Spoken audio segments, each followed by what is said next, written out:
The whispers in the walls. Emily was captivated by the old Victorian mansion she found on the outskirts of town. Despite warnings from the locals about a curse, she decided to restore the dilapidated house to its former glory. From the moment she moved in, strange things began to happen.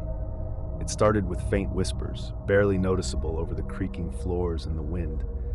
But as days passed, the whispers grew louder, more insistent.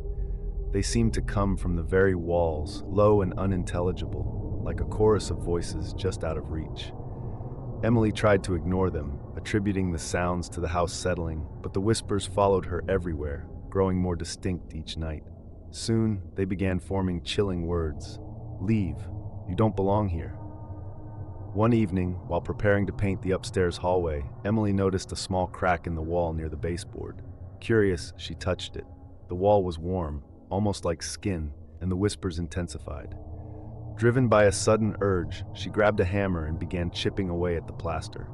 As she broke through, a foul smell filled the air, and the whispers grew to a fever pitch. Emily unearthed a small, mummified doll, its eyes closed and hands curled into fists.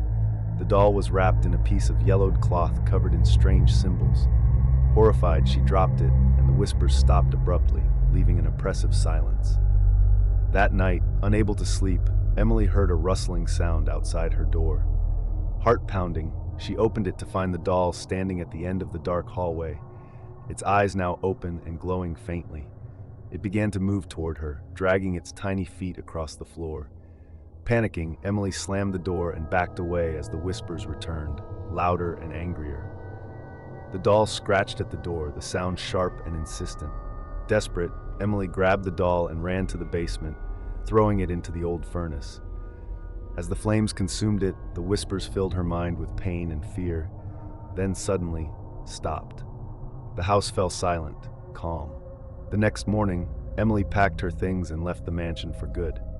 The locals say the whispers ceased after she left, but on certain nights, some claim to hear a faint scratching at the walls, as if something is still trapped inside, waiting to be released.